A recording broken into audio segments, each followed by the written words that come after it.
I Know Where the Dead Soldiers Go by It Stared Back. 1945, Okinawa. The man laid in a pool of his own blood. He was bleeding out, and if he didn't get medical attention soon, he would die. The man called out for a medic, but the call was lost in the sounds of warfare. He flinched as he watched the soldier take a bullet through the head. The man remembered that same soldier cracking jokes just 2 hours ago. Now, he was dead.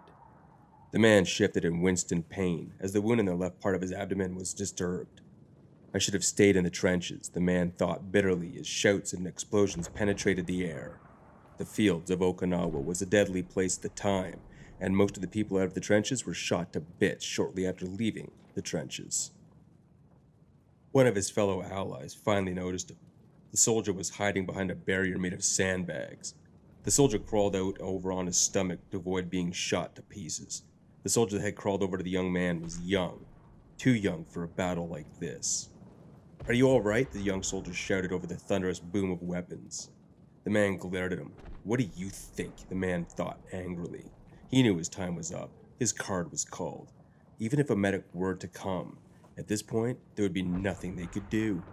The young soldier seemed to realize this and fell silent. But he didn't move. He lay there next to him, his rifle laying unused beside him. The man was annoyed. He wanted to die alone. "My name is Charlie," the young soldier shouted. The man just gave the kid a look, one most would take as a warning. Charlie was not most people.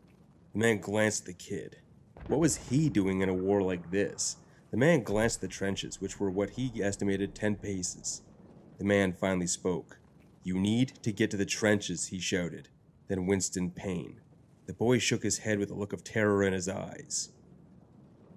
"Are you crazy? Those machine guns will tear us to pieces," Charlie shouted back. The boy was right. Then the man came up with an idea.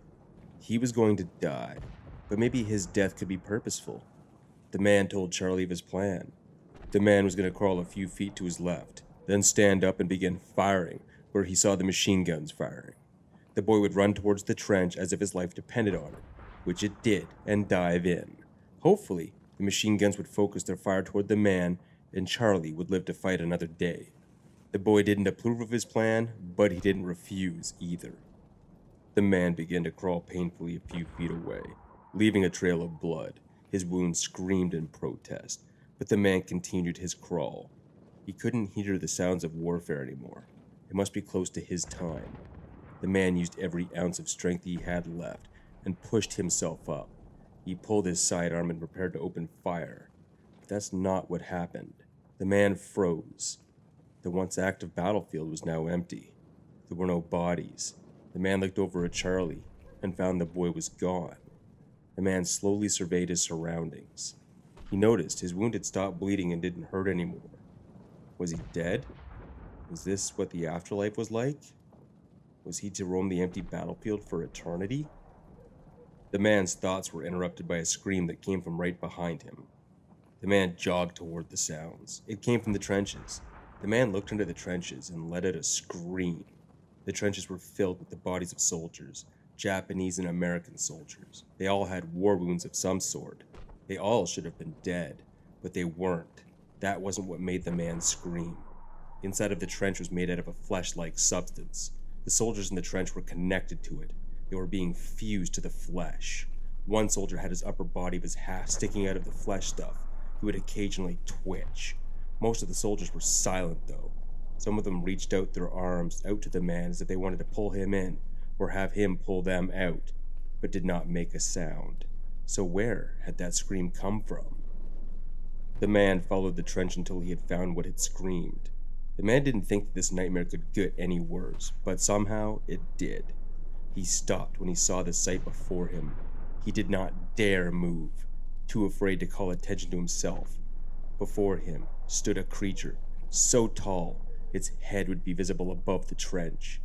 The creature took the form of a human skeleton. Its head was a grinning skull with dark pits for eyes. It had 4 skeletal limbs, 2 protruding from either side of it. In one of the skeletal hands, it held a soldier, and another a large scythe.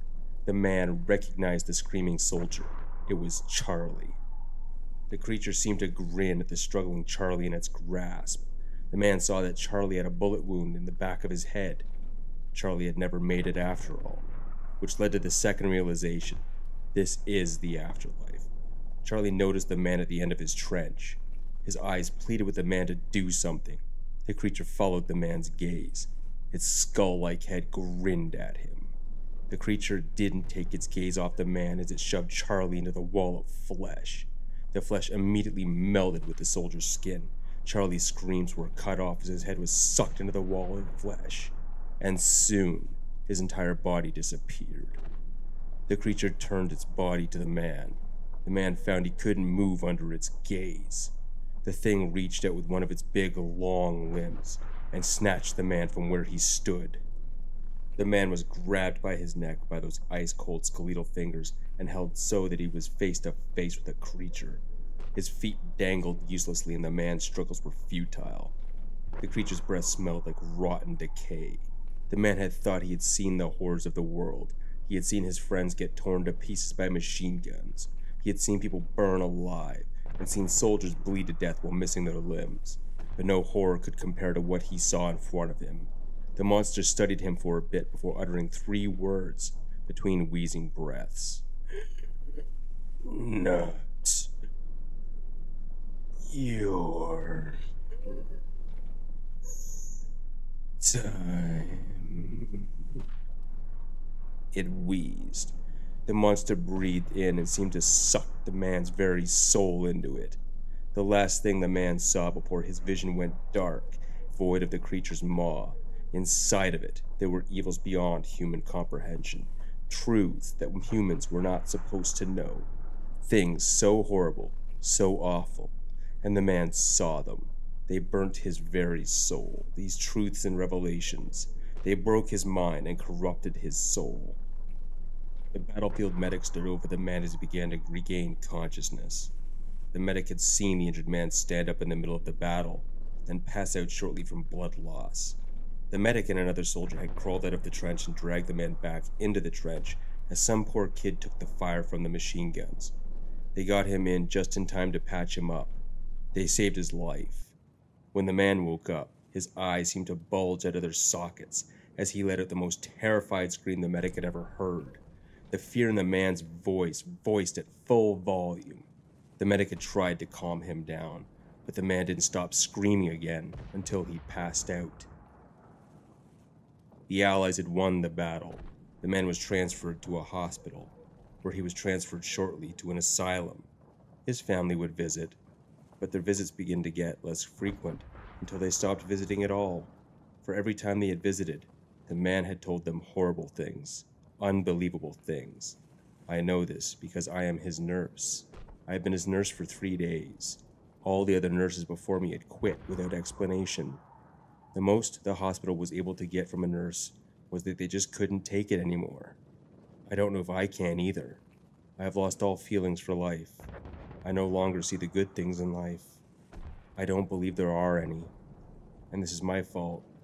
You see, I knew better than to ask the man questions. But curiosity got the better of me. Now I know things I didn't want to know. I know that there are things burrowed into my very soul.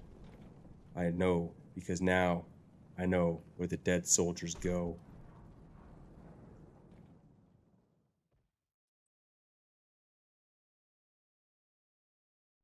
The Great Feast by Ivor. There is no human numerical value that can represent the distance between Earth and the Great Feast. If one were to attempt to create such a symbol, they would slowly be stricken with a vicious form of insanity.